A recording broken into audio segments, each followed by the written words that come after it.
시청자 여러분 안녕하십니까? 대구 경북 소식 전해드립니다. 대구시가 운영하는 임대아파트 한마음 아파트가 신천지교인 집단 거주시설로 활용된 사실이 밝혀져 파장이 커지고 있습니다.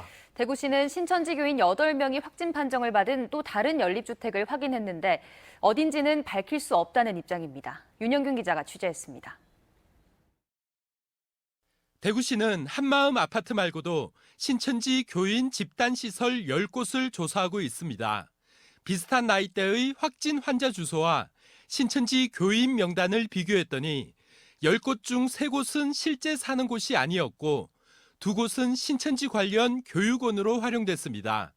확진 환자 3명의 주소지였던 한 연립주택은 새로 조사를 했더니 신천지 교인 8명이 살고 있었고 8명 모두 확진 환자로 드러났습니다. 처음에 3분이 확진자가 있는 것으로 확인이 되어졌는데 총 8분이 거주하는 것으로 확인이 되어져서 그 부분에 대해서는 좀 더 역학조사를 해야 될 것 같습니다. 신천지 대구교회 청년 교인이 4,000명을 넘고 상당수가 신천지 대구교회 주변에 사는 만큼 이런 곳은 더 있을 가능성이 있다는 주장도 나옵니다. 대구에 이제 혼자 자취를 한다든가 뭐 그런 경우도 있는데 자취를 하다 보면은 예를 들어가지고 뭐 비용적인 부분들이 부담되면은 또 마음 맞는 친구끼리 같이 살 수도 있고. 대구시는 감염 경로에 대해 역학조사를 벌이고 있다며 지역사회로의 전파 가능성이 없으면 장소를 공개하지 않는 것이 원칙이라고 설명했습니다. MBC 뉴스 윤영균입니다. 질병관리본부에 따르면 오늘 오전 0시를 기준으로 대구의 코로나19 확진 환자 수는 5,571명으로 어제보다 190명 늘었습니다. 경북은 26명 늘어 1,107명입니다. 기저질환이 없던 60대 여성이 지난 1일 확진 판정을 받고 동산병원에서 치료를 받던 중 숨지는 등 사망자는 오늘 대구에서 3명, 경북에서 1명 늘었습니다. 국내 코로나19 사망자는 54명 늘었고 이 가운데 대구가 36명, 경북 16명입니다. 한마음 아파트 사태를 두고 대구시가 연일 해명하고 있지만 아직 석연찮은 점들이 한둘이 아닙니다. 환자가 나온 지 보름 만에 이를 알고 시민에게 알렸다는 권영진 대구시장의 해명을 곧이곧대로 듣기에는 허점이 너무 많습니다. 박재영 기자가 취재했습니다. 한마음 아파트에서 첫 확진 환자가 나온 건 지난달 19일. 아파트를 관리하는 대구시 종합복지회관은 사흘 뒤인 22일 환자 발생 사실을 인지해 바로 다음 날 대구시에 알렸습니다. 그냥 동양복적으로 그거는 22일인가 아마 그거는 확인해봐야 되는데 23일인가 했어요. 복지회관 측은 정확한 확진 환자 수를 알지는 못했지만 아파트에서 환자가 잇따라 나오자 대구시에 여러 번 이런 사실을 전달했다고 말합니다. 4명 정도, 5명 이 정도 선일 겁니다. 그 전에 한번 하고 더 이상 확진 안 되도록 그 위생관리 방송하고 확진 안 되도록 하는데 사실 현장에서는 노력을 했죠. 지난달 24일에는 확진 환자 13명이 한마음 아파트에서 무더기로 쏟아졌고 이후 환자가 40명을 넘어섰지만 대구시는 지난 4일에서야 첫 역학조사를 시작했습니다. 환자 발생 2주 만의 일입니다. 권영진 대구시장은 병원이나 학교와 달리 아파트는 주거시설이라 주목하지 않았다고 설명했습니다. 그 소문을 종합복지관에서 대구시 복지국으로 이렇게 보고한 거는 있습니다. 그러나 확진 환자가 몇 명 발생하고 어떻게 됐다라는 거는 사실은 저희가 3월 4일 날 그 데이터를 통해서 분석하기 전까지는 아무도 알 수 없었던. 관할구청인 대구 달서구청도 자가격리자 수십 명에게 구호물품을 전달하면서도 상황의 심각성을 알아채지 못했습니다. 따로 봐보니까 체계적으로 이기심이 그건 사실은 몰랐지. 그게가 좀 이따 하는 거나 그 정도만 알고 있었지. 누계가 한 30명 된다. 이런 이상한 김치 이런 건 사실 좀 못 챘지. 그 신천지락 하는 도 상상도 못 했고. 대구시는 환자가 46명에 이를 때까지 언론은 물론 아파트 주민들에게도 알리지 않았고 사상 첫 아파트 코호트 격리 사실도 MBC 보도가 나가기 전까지 사흘간 공개하지 않았습니다. 27일 이후에 이제 발생한 확진자들은 혹시 이제 아파트 내부에서 서로 이렇게 만나거나 소모임 활동 이럴 수가 있을 수가 있지 않을까. 근데 이거는 뭐 저희가 뭐 CCTV 체크를 한다든지 이렇게 할 수는 없는 상황인데 그러나 이제 이 역학적인 여러 가지 생각으로 그렇게는 보고 있습니다. 한마음 아파트 주민의 3분의 1인 94명이 신천지 교인인 것과 관련해 입주 과정에 문제가 없는지 관련 공무원들을 조사해야 한다는 지적이 나오자 권영진 대구시장은 그건 방역이 끝나고 할 일이라고 말했습니다. MBC 뉴스 박재영입니다. 대구 문성병원이 코로나19 확진 환자가 21명 나와 폐쇄됐습니다. 첫 감염자였던 주차 관리원이 자신이 신천지 교인인 것을 끝까지 속이다 당국의 조사 끝에 드러났습니다.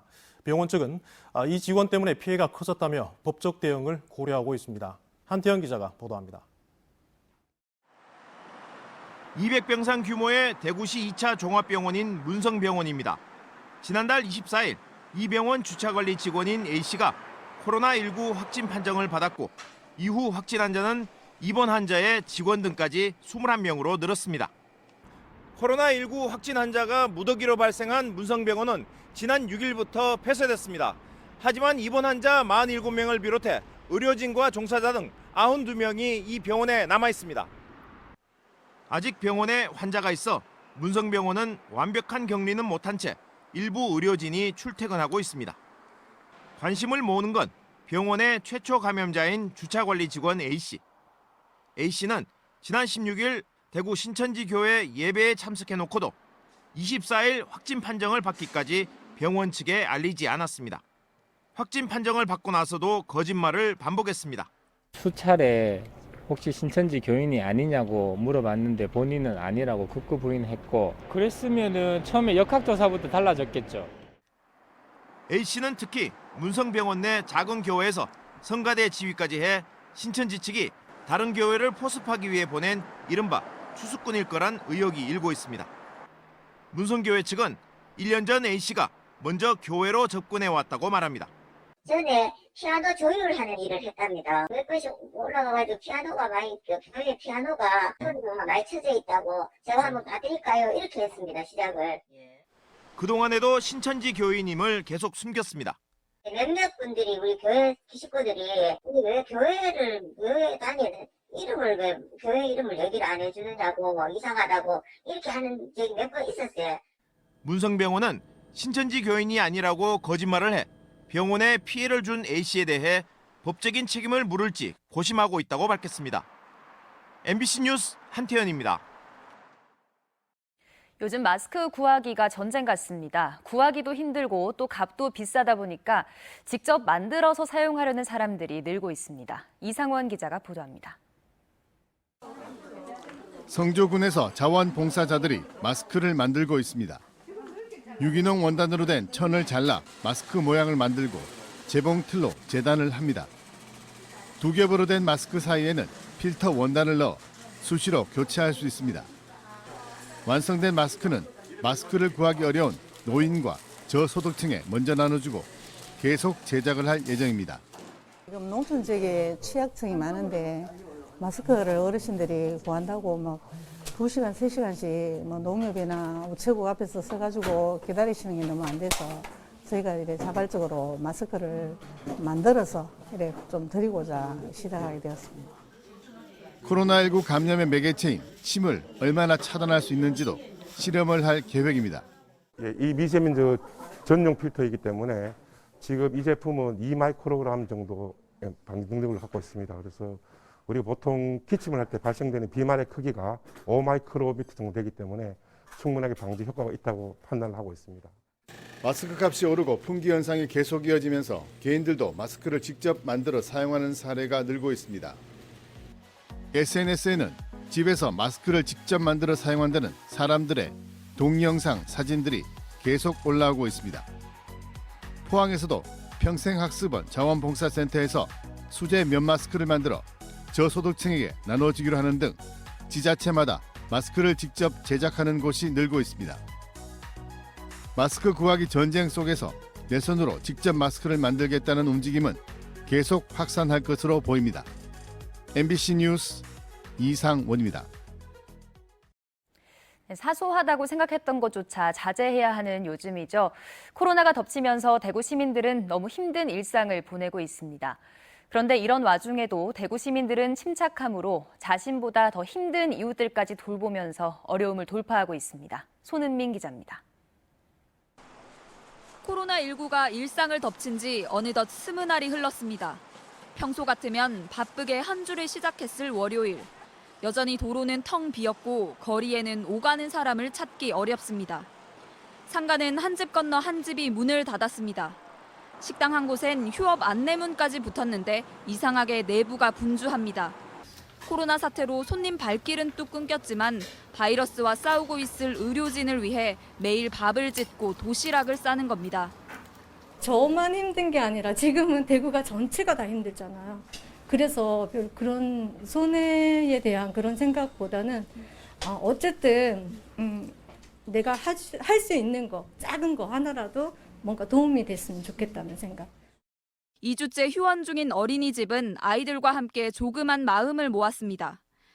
힘들 때 작은 격려 한마디가 위안이 될 것 같아서 선생님들께서 사비를 모아서 아이들도 함께 응원의 메시지를 이렇게 드리게 되었습니다. 어느 임대업자는 몇 달치 월세를 받지 않기로 마음먹는가 하면 가족을 위해 어렵게 구한 마스크를 더 필요한 이에게 나눠주는 시민들도 있습니다. 그렇게 전해진 작은 응원들은 누군가에게 하루를 버틸 힘이 되고 매일매일 감동을 받고 있습니다. 언제 끝날지도 모르는 상황이지만은 저희 동산병원에서 반드시 이 코로나를 막아낼 것이니까 시민 여러분들도 다 안심하시고 자신처럼 고단한 시간을 보내고 있을 동료와 이웃을 돌아보는 마음으로 이어집니다. 마스크하고 귤 몇 개 하고 과자하고 이렇게 음료수하고 그렇게 나눠놓고 이렇게 쪽지를 이렇게 붙여놨더라고요. 소소하지만 힘내시라고 이렇게. 그래서 너무 고마워서 좀 가슴이 좀 뭉클했어요. 5개인데 많이 돌려줄 건 없고 해가지고 옆에 직원 하나 주고 유례없는 고통과 혼란 속에서도 놀라울 정도의 침착함과 절제를 보여주고 있는 대구 시민들의 모습은 외신에까지 보도되며 관심을 모으고 있습니다.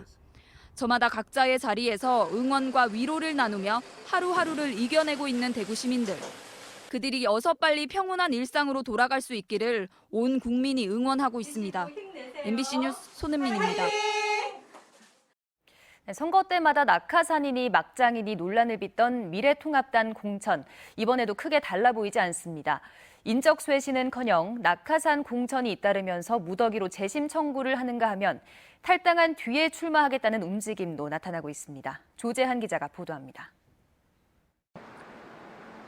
미래통합당 공천관리위원회는 대구 경북 현역 의원 7명을 공천 배제 컷오프했습니다. 불출마 선언 5명까지 모두 12명이 물러나게 됐습니다. 현역 절반 이상이 바뀌게 됐지만 인적 쇄신과는 거리가 멀다는 지적을 받습니다. 북구갑 양금희, 달서갑 이두하 등 지역에서 활동이 거의 없던 이른바 서울 TK 내리꽂기가 여전했습니다. 심지어 공천 신청조차 비공개로 해 공천 발표 전까지 전혀 알려지지도 않았습니다. 낙하산 이두하는 지역의 예비 후보로 등록한 적도 없고 사무실도 없습니다. 작대기를 꼽아도 승리한다고 대구 시민을 우롱하고 무시하는 것 아닙니까? 수성을 주호영 의원을 수성갑으로 옮기고 수성갑 예비 후보는 을로 옮겨 경선하게 한 것도 기존 공천 신청자들을 무시한 횡포라며 강한 반발을 사고 있습니다. 컷오프 대상으로 거론되던 현직 의원이 수성갑에 뛰고 있던 경쟁력 있는 예비 후보들을 모두 깔아뭉개고 전략 공천되다니 수성갑이 수성을의 식민지입니까? 경북에서도 안동, 김영동, 용주, 문경, 예천, 황원 등 예비 후보 등록조차 하지 않은 신청자들이 공천을 받았습니다. 당 내부에서도 과거 막장 공천과 다를 바 없다며 불만이 터져나옵니다. 공천하는 거 보면 좀 영롱하더만. 삼실한 인물도 없고 능력도 안 되는 사람도 있고 경북하고 거의 공천에서 배제된 현역 의원들과 예비 후보들은 지역 사정을 무시하고 경선 기회조차 없는 낙하산 막장 공천이 반복되고 있다며 무더기 재심 청구를 하는가 하면 무소속으로 출마할 움직임까지 보이고 있습니다. MBC 뉴스 조재한입니다. 더불어민주당 소속 대구시 의원들은 성명을 내고 신천지 교인이 대거 입주한 한마음 아파트에 대한 시민들의 의구심 해소를 위해 대구시는 즉각적이고 강력한 감사를 하라고 요청했습니다. 집단 감염 우려가 있는 모든 시설에 선제 예방 활동과 검사를 하고 특히 노약자 집단 거주 시설에는 과도할 정도의 방역이 필요하다고 지적했습니다. 코로나19 사태 초기 대구시의 역할에 시민들의 분노와 우려가 크다면서 지금부터라도 노력하라고 촉구했습니다. 대통령 직속 국가균형발전위원회 위원장에 김사열 경북대 교수가 취임합니다. 청와대는 김사열 교수가 왕성한 연구활동과 대구 지역 문화, 시민단체 활동을 통해 지역사회 발전에 기여했다면서 지역 주도의 자립적 성장 기반을 마련해 나갈 것으로 기대한다고 밝혔습니다. 김 교수는 2014년 경북대 총장 선거에서 1순위로 선출되고도 교육부 임용 제청 거부로 취임하지 못했고 최근에는 이낙연 전 국무총리 후원회장을 맡기도 했습니다. 김경수 경남도지사가 국민 1인당 코로나19 재난 기본소득 100만 원을 지급해달라고 정부와 국회에 건의한 것과 관련해서 권영진 대구시장도 심정적으로 동의한다고 밝혔습니다. 권 시장은 대구시 재정이 허락한다면 자체적으로 재난위로금이나 보상금을 지급하고 싶은 심정이라면서 재난 기본소득 지급과 관련해 국가 재정이 허락할지는 합리적, 이성적으로 판단해야 한다고 덧붙였습니다. 대한한의사협회는 오늘부터 대구 경북 한의사회와 함께 대구 한의대 부속 한방병원에서 전화 상담과 코로나19 확진 환자에게 무료로 한약을 처방한다고 밝혔습니다. 전화 상담센터는 코로나19 상황이 진정될 때까지 주중에 운영하고 한의사 6명이 상주해 진료할 예정입니다. 대한한의사협회는 이미 중국에서는 85%의 코로나19 환자에게 한약을 투여하고 있다면서 한의사가 안정성이 확보된다고 판단하는 환자에게 한약을 처방한다고 밝혔습니다.